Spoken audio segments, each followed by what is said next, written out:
ನಮಸ್ಕಾರ ಮನಿ 9 ಕನ್ನಡದ ಎಕ್ಸ್ಪ್ಲೇನರ್ ಕಾರ್ಯಕ್ರಮಕ್ಕೆ ಸ್ವಾಗತ. ನಾನು ಮಲ್ಲನಗೌಡ ಮಾಲಿ ಪಾಟೀಲ್. ಬನ್ನಿ, ಇವತ್ತಿನ ಎಪಿಸೋಡ್ನಲ್ಲಿ ನಾವು ಈ ನಿವೃತ್ತ ಜೀವನಕ್ಕೆ ಬೇಕಾಗುವ ಹಣದ ಕಾರ್ಪಸ್ ಮತ್ತು ಮತ್ತಿತರ ವಿಚಾರಗಳ ಬಗ್ಗೆ ಒಂದಷ್ಟು ಡೀಟೇಲ್ ಆಗಿ ತಿಳಿದುಕೊಳ್ಳುವಂತಹ ಪ್ರಯತ್ನವನ್ನು ನಾವೀಗ ಮಾಡ್ತಾ ಹೋಗೋಣ. 30 ವರ್ಷದ ರಮ್ಶಾ ಅವರಿಗೆ ಪೇಂಟರ್ ಆಗಬೇಕು ಎಂಬ ಕನಸಿತ್ತು. ಆದರೆ ಅವರು ಬೆಳಗ್ಗೆ 9ರಿಂದ ಸಂಜೆ 5ರವರೆಗಿನ ಕೆಲಸದಲ್ಲಿ ಇದ್ದರು. ಇದರಿಂದ ಅವರು ತಮ್ಮ ಮತ್ತು ತಮ್ಮ ಪೋಷಕರ ವೆಚ್ಚಗಳನ್ನು ನಿಭಾಯಿಸ್ತಾ ಇದ್ದರು. ಅವರು FIRE ಹಣಕಾಸು ಸ್ವಾತಂತ್ರ್ಯ, ಬೇಗನೆ ನಿವೃತ್ತಿಯಂತಹ ಮಾತುಗಳನ್ನು ಕೇಳಿ ತುಂಬಾ ಪ್ರೇರಿತರಾಗಿದ್ದರು. ಅದರ ಬಗ್ಗೆ ತಿಳಿದುಕೊಳ್ಳುವಂತಹ ಕುತೂಹಲ ಅವರಲ್ಲಿ ಉಂಟಾಗಿತ್ತು. ಹಾಗಾದರೆ ಫೈರ್ನಂತಹ ಪ್ಲ್ಯಾನ್ ಅಂದರೆ FIRE ಮೂಲಕ ರಮ್ಶಾ ಅವರು ವರ್ಣಚಿತ್ರ ಕಲೆಗಾರರಾಗಬೇಕು ಎಂಬ ಆಸೆಯನ್ನು ಈಡೇರಿಸಿಕೊಳ್ಳಬಹುದಾ? ರಮ್ಶಾ ಮತ್ತು ಅವರಂತಹವರಿಗೆ ಫೈರ್ನಂತಹ ಪ್ಲ್ಯಾನ್ ಸೂಕ್ತವಾಗುತ್ತಾ, ಅಥವಾ ಅದು ಕೂಡ ಅಲ್ಪಾವಧಿ ಆಸಕ್ತಿಯ ಹಣಕಾಸು ತಂತ್ರ ಆಗಿದೆಯಾ? ಅದನ್ನು ನಿರ್ಲಕ್ಷಿಸಿ ಬಿಡಬಹುದಾ?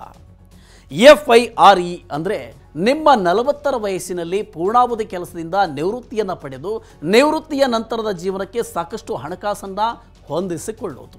ಅಂದರೆ ಉಳಿತಾಯ ಮತ್ತು ಹೂಡಿಕೆಯನ್ನು ಬೇಗ ಶುರು ಮಾಡಿದರೆ ನಿಮ್ಮ 9ರಿಂದ 5 ಗಂಟೆಯ ಕೆಲಸ ಮಾತ್ರ ನಿಮ್ಮ ಆದಾಯದ ಏಕ ಮೂಲ ಆಗಿರುವುದಿಲ್ಲ. ನಿಮಗೆ 50 ವರ್ಷ ವಯಸ್ಸಾಗುವ ವೇಳೆಗೆ ನೀವು ಆರ್ಥಿಕವಾಗಿ ಸ್ವತಂತ್ರರಾಗಿರ್ತೀರಾ. ನೋಡಿ, ಸಾಮಾನ್ಯವಾಗಿ FIRE ಪಾಲಿಸೋರು ತಮ್ಮ ಮಾಸಿಕ ಆದಾಯ ಶೇಕಡ 60ರಿಂದ 70ರಷ್ಟನ್ನು ಉಳಿತಾಯ ಮಾಡ್ತಾರೆ. ಅಂದರೆ ಪ್ರಸ್ತುತ ತೀರಾ ಮಿತವ್ಯಯದಲ್ಲಿ ಜೀವನವನ್ನು ನಡೆಸುವುದು. ಕೇವಲ ಬಟ್ಟೆ, ಊಟದಂತಹ ಅಗತ್ಯತೆಗಳಿಗೆ ಮಾತ್ರ ವೆಚ್ಚ ಮಾಡಿ ಉಳಿದದ್ದನ್ನು ಉಳಿತಾಯ ಮಾಡುವುದು ಅಂತ. ಆದರೆ ಇದು ಈಗಿನ ಜೀವನ ಮಟ್ಟದ ಮೇಲೆ ಪರಿಣಾಮ ಬೀರಬಹುದಾಗಿದೆ. ರಮ್ಶಾ ಅವರ ಮಾಸಿಕ ವೇತನ 40,000 ರೂಪಾಯಿ ಅಂತಾದರೆ ಈ ಪೈಕಿ ಅವರ ಬಾಡಿಗೆ, ಆಹಾರ, ನೀರು ಮತ್ತು ವಿದ್ಯುತ್ ವೆಚ್ಚಗಳಿಗೆ ಪ್ರತಿ ತಿಂಗಳು 20,000 ರೂಪಾಯಿ ಬೇಕಾಗುತ್ತೆ. ಅವರು ಪ್ರತಿ ತಿಂಗಳು 5,000 ರೂಪಾಯಿಗಳನ್ನು ತಮ್ಮ ತಾಯಿಯ ಚಿಕಿತ್ಸೆಗೆ ಕಳುಹಿಸಿಕೊಡ್ತಾರೆ. ಇನ್ನು 10,000 ಪರ್ಸನಲ್ ಲೋನ್ EMIಗೆ ಕೊಡಬೇಕಿದೆ. ಅಂದರೆ ಅವರಿಗೆ ಕೇವಲ 5,000 ರೂಪಾಯಿ ಮಾತ್ರ ಉಳಿತಾಯ ಮಾಡೋದಕ್ಕೆ ಸಾಧ್ಯ ಆಗುವುದು. ಉಳಿದೆಲ್ಲ ವೆಚ್ಚಗಳು ಫಿಕ್ಸೆಡ್ ಎಕ್ಸ್ಪೆನ್ಸ್ ಆಗಿರೋದ್ರಿಂದ ಅವುಗಳಲ್ಲಿ ಉಳಿತಾಯ ಮಾಡೋದಕ್ಕೆ ಸಾಧ್ಯ ಆಗುವುದಿಲ್ಲ. ಫೈರ್ ತತ್ವವನ್ನು ಆಧರಿಸಿದರೆ ಅವರು ಪ್ರತಿ ತಿಂಗಳು ಕೇವಲ 12,000 ರೂಪಾಯಿಯಲ್ಲಿ ಜೀವನವನ್ನು ನಡೆಸಬೇಕು.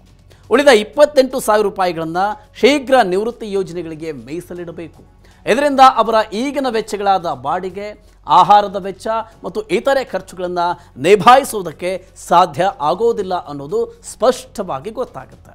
FIREಯ ಮತ್ತೊಂದು ನಿಯಮ ಅಥವಾ ಥಂಬ್ ರೂಲ್ ಅಂದರೆ ನಿಮ್ಮ ಕಾರ್ಪಸ್ ಮೊತ್ತವು ನಿಮ್ಮ ಒಟ್ಟಾರೆ ವಾರ್ಷಿಕ ವೆಚ್ಚದ ಕನಿಷ್ಠ 25 ಪಟ್ಟಿರಬೇಕು. ರಮ್ಶಾ ಅವರ ಮಾಸಿಕ ವೆಚ್ಚಗಳು 35,000 ರೂಪಾಯಿ ಆದರೆ ಅವರ ಖರ್ಚುಗಳಿಗೆ ವರ್ಷಕ್ಕೆ 4,20,000 ರೂಪಾಯಿ ಬೇಕಾಗುತ್ತೆ. ಅಂದರೆ 50 ವರ್ಷಕ್ಕೆ ನಿವೃತ್ತಿ ಆಗಬೇಕು ಅನ್ನೋದಾದರೆ ಅವರಿಗೆ ಕನಿಷ್ಠ 1,05,00,000 ರೂಪಾಯಿ ಬೇಕಾಗುತ್ತೆ. ನೆನಪಿಡಿ, ಇದು ಅವರಿಗೆ ಬೇಕಾದ ಕನಿಷ್ಠ ಮೊತ್ತ. ಹಣದುಬ್ಬರದ ಲೆಕ್ಕಾಚಾರದ ನಂತರ ನಿವೃತ್ತಿಯ ನಂತರ ಆರೋಗ್ಯಕ್ಕೆ ರಕ್ಷಣೆ, ಔಷಧಿ ಮೊದಲಾದ ಅಗತ್ಯತೆಗಳಿಗೆ ಇದಕ್ಕಿಂತ ಹೆಚ್ಚಿನ ಹಣ ಬೇಕಾಗಬಹುದು. ಹೀಗಾಗಿ ಈ ವಿಧಾನದಿಂದ ಅವರು ಪ್ರಸ್ತುತ ಜೀವನವನ್ನು ಎಂಜಾಯ್ ಮಾಡೋಕ್ಕೂ ಆಗಲ್ಲ, ಅಥವಾ ನಿವೃತ್ತಿಯ ಜೀವನಕ್ಕೆ ಸಾಕಷ್ಟು ಹಣವನ್ನು ಕೂಡಿಟ್ಟು ಆರಾಮದಾಯಕ ಜೀವನವನ್ನು ನಡೆಸೋದಕ್ಕೂ ಕೂಡ ಸಾಧ್ಯ ಆಗಲ್ಲ. ಅವರು ಕಾರ್ಪಸ್ಗಾಗಿ ಗರಿಷ್ಠ ವಾರ್ಷಿಕವಾಗಿ ಖರ್ಚುಗಳನ್ನು ಶೇಕಡ 4ಕ್ಕೆ ಮಿತಿಗೊಳಿಸಬೇಕಾಗುತ್ತೆ. ಅಂದರೆ ವರ್ಷಕ್ಕೆ 4,20,000 ರೂಪಾಯಿಗಿಂತ ಹೆಚ್ಚು ಖರ್ಚು ಮಾಡೋ ಹಾಗಿಲ್ಲ. ಆರಂಭದಲ್ಲಿ ಇದು ಸುಲಭ ಅನಿಸಿದ್ರು ಅದನ್ನು ಮುಂದುವರಿಸಿಕೊಂಡು ಹೋಗೋದು ಕಷ್ಟ ಆಗುತ್ತೆ. ಅದರಲ್ಲೂ ಕೂಡ ವಯಸ್ಸಾದಾಗ, ಆರೋಗ್ಯ ಸಂಬಂಧಿತ ಮತ್ತು ಇತರೆ ವೆಚ್ಚಗಳು ತೀರಾ ಹೆಚ್ಚಾದಾಗ ಖರ್ಚುಗಳಿಗೆ ಮಿತಿಯನ್ನು ಹಾಕುವುದು ಸಾಧ್ಯ ಆಗದೇ ಇರಬಹುದು. ಬೇಗ ನಿವೃತ್ತಿಯಾಗುವುದಕ್ಕೆ ಮುಖ್ಯವಾಗಿ ಬೇಕಾಗಿರೋದು ನೀವು ಸಂಪೂರ್ಣ ಋಣಮುಕ್ತರಾಗಿರೋದು. 100% ಡೆಟ್ ಫ್ರೀ ಆಗಿಲ್ಲದೆ ಇದ್ದರೆ ನಿಮ್ಮ ಆದಾಯ ಅಥವಾ ಉಳಿತಾಯದ ಬಹುಪಾಲು ಸಾಲವನ್ನು ತೀರಿಸುವುದಕ್ಕೆ ವ್ಯಯವಾಗುತ್ತೆ. ಅಂದರೆ ಇದು ರಮ್ಶಾ ಅವರ ಮೇಲೆ ಇನ್ನಷ್ಟು ಒತ್ತಡ ಅಂತ. ರಮ್ಶಾ ತಮಗೆ 50 ವರ್ಷ ವಯಸ್ಸಾಗೋದ್ರೊಳಗೆ ಪ್ರಸ್ತುತ ಅವರು ಮಾಡಿರುವ ಎಲ್ಲ ಸಾಲವನ್ನು ತೀರಿಸಿರಬೇಕು. ಸೆಬಿಯ ನೋಂದಾಯಿತ ಹೂಡಿಕೆಯ ಸಲಹೆಗಾರರಾದ ಜೈ ಠಕ್ಕರ್ ಅವರ ಸಲಹೆಯನ್ನು ಕೇಳುವುದಾದರೆ 40 ವರ್ಷಕ್ಕೆ ನಿವೃತ್ತಿಯನ್ನು ಪಡಿಬೇಕು ಅಂದರೆ 25ನೆಯ ವರ್ಷದಿಂದ ಪ್ಲಾನಿಂಗ್ ಶುರು ಮಾಡಬೇಕು. ಆಗ ಮಾತ್ರ ಅಗತ್ಯ ಕಾರ್ಪಸನ್ನು ಹೊಂದಿಸಿಕೊಳ್ಳುವುದಕ್ಕೆ ಸಾಧ್ಯ ಆಗೋದು. ಹಾಗೆಯೇ 20ನೆಯ ವಯಸ್ಸಿನಲ್ಲಿಯೇ ಶುರು ಮಾಡಬೇಕು ಅಂದರೆ ರಾಷ್ಟ್ರೀಯ ಗಳಿಕೆಯ ಸರಾಸರಿಯ ಟಾಪ್ ಪರ್ಸೆಂಟೈಲ್ ಬ್ರಾಕೆಟ್ನಲ್ಲಿ ಇರಬೇಕು. ಅಲ್ಲದೆ ದೀರ್ಘಾವಧಿ ಪ್ಲಾನಿಂಗ್ ಮಾಡೋದಕ್ಕೆ ದೀರ್ಘಾವಧಿ ಆದಾಯದ ನಿಶ್ಚಿತತೆ ಕೂಡ ಇರಬೇಕಾಗುತ್ತೆ.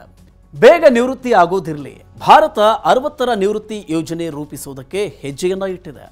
PGIM India mutual fund retirement readiness ಸಮೀಕ್ಷೆ 2023ರ ಪ್ರಕಾರ 24% ಭಾರತೀಯರು ನಿವೃತ್ತಿಯ ನಂತರ ತಮ್ಮ ಕುಟುಂಬದವರ ಮೇಲೆ ಅವಲಂಬಿತರಾಗಿದ್ದಾರೆ.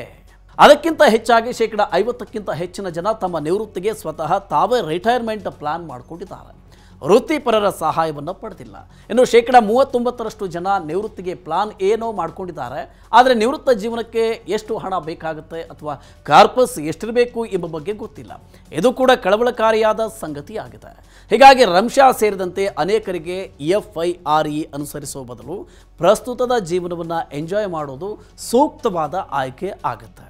ಓಕೆ, ಈ ರೀತಿಯ ಇನ್ನಷ್ಟು ಮಾಹಿತಿ ಮತ್ತು ಪರ್ಸನಲ್ ಫಿನಾನ್ಸ್ ವಿಚಾರಗಳಿಗೆ ಡೌನ್ಲೋಡ್ ಮಾಡಿ Money9 ಕನ್ನಡ ಆ್ಯಪ್ ಹಾಗೂ ಯೂಟ್ಯೂಬ್ನಲ್ಲಿಯೂ ಸಬ್ಸ್ಕ್ರೈಬ್ ಆಗಿ, ಲೈಕ್ ಮಾಡಿ, ಶೇರ್ ಮಾಡಿ. Thank you.